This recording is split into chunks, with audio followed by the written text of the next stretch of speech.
지난주 금요일 밤 금을 사둔 사람들은 잠을 설쳤습니다. 하루 만에 10% 폭락, 40년 만에 최악의 하락이었습니다. 금은 안전자산 아니었어? 위기 때 오르는 거 아니었어? 맞습니다. 저도 그렇게 알고 있었습니다. 근데 지금 일어난 일을 보면 뭔가 이상합니다. 안전자산이라는 금이 비트코인보다 더 출렁이고 있거든요. 이게 무슨 일일까요? 오늘 영상 끝까지 보시면 금에 대해 우리가 몰랐던 진짜 구조를 알게 되실 겁니다. 그리고 지금 금을 사야 할지 팔아야 할지 판단할 수 있는 기준도 드리겠습니다. 1월 30일 트럼프 대통령이 한 사람을 지명했습니다. 케빈 워시 차기 연준 의장 후보입니다. 그 순간 금값이 무너졌습니다. 10% 폭락, 은은 30% 폭락, 하룻밤 사이 15조 달러가 증발했습니다. 이상하지 않으세요? 연준 의장 바뀐다고 금이 왜 이렇게 빠지죠? 이걸 이해하려면 금의 진짜 작동 원리를 알아야 합니다. 금은 이자가 없습니다. 예금에 넣으면 이자를 주는데 금은 그냥 가만히 있어요. 빛나는 돌덩이일 뿐입니다. 그래서 금값을 결정하는 건 기회비용입니다. 금리가 높으면 어떻게 될까요? 금 들고 있느니 예금이 낮지. 금을 팝니다. 금값이 떨어집니다.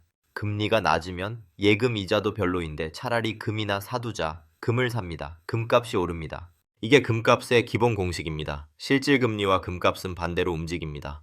근데 케빈 워시가 누구냐면요. 별명이 인플레이션 매파입니다. 금리 인하 천천히 가자는 사람이에요. 시장이 계산했습니다. 워시가 의장 되면 금리 안 내리겠네. 그러면 금 들고 있을 이유가 없잖아. 그래서 하루 만에 10%가 빠진 겁니다. 그런데 더 충격적인 게 있습니다. 지금 금의 변동성이 비트코인보다 높습니다. 블룸버그 기준 30일 변동성 44%, 2008년 금융위기 이후 최고치입니다. 비트코인이 위험자산이고 금이 안전자산이라고요? 지금은 금이 더 위험합니다. 국제결제은행 BIS도 이렇게 말했습니다.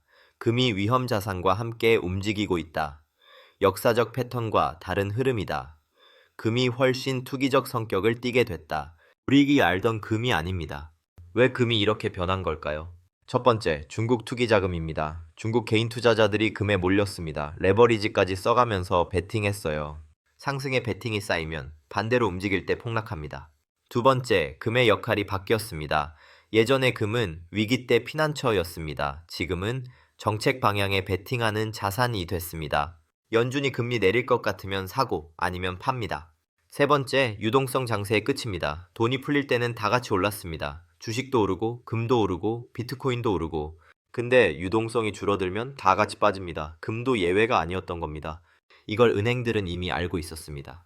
지난 1월 시중은행들이 금통장 위험 등급을 올렸습니다.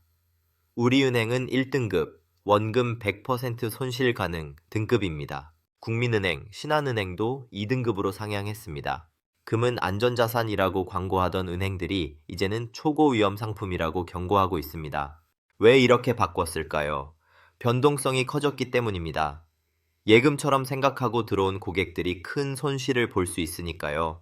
금통장은 예금자 보호 대상도 아닙니다. 금 가격 변동에 환율 변동까지 반영됩니다. 구조적으로 원금 손실 가능성이 있는 상품입니다. 이런 일이 처음이 아닙니다.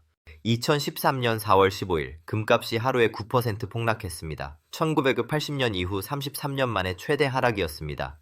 그 전까지 금은 2002년부터 2011년까지 10년간 올랐습니다. 금은 안전하다는 믿음이 절정이었죠. 그런데 연준이 양적 완화 축소를 언급하자 바로 무너졌습니다. 2020년에도 마찬가지였습니다. 코로나 때 금이 급등했다가 백신 승인 소식에 4.6% 급락, 2013년 이후 최대 하락폭이었습니다. 패턴이 보이시나요? 금은 불안할 때 오르는 자산이 맞습니다. 하지만 불안이 해소될 때 폭락하는 자산이기도 합니다. 문제는 그 타이밍을 아무도 모른다는 겁니다. 자, 그러면 금 투자는 하면 안 되는 걸까요? 그건 아닙니다. 다만 몇 가지를 알고 하셔야 합니다. 첫째, 금은 안전자산이 아니라 변동자산입니다. 원금 손실 가능성이 있다는 걸 인정하고 시작하세요. 둘째, 실질금리를 보세요. 금리에서 물가상승률을 뺀 게 실질금리입니다. 실질금리가 떨어지면 금이 유리합니다. 실질금리가 오르면 금이 불리합니다. 셋째, 전체 자산의 50% 이내로만 몰빵하면 안 됩니다. 변동성이 큰 자산이니까 포트폴리오의 일부로만 가져가세요. 넷째, 장기 관점으로 보세요. 단기 급등락에 일희일비하면 안 됩니다. 금은 보험입니다. 수익을 노리는 자산이 아니에요. 극단적인 위기 상황에 대비하는 자산입니다. 정리하겠습니다. 금은 안전자산이 아닙니다. 적어도 예전 같은 안전자산은 아닙니다. 지금 금은 비트코인보다 변동성이 큽니다.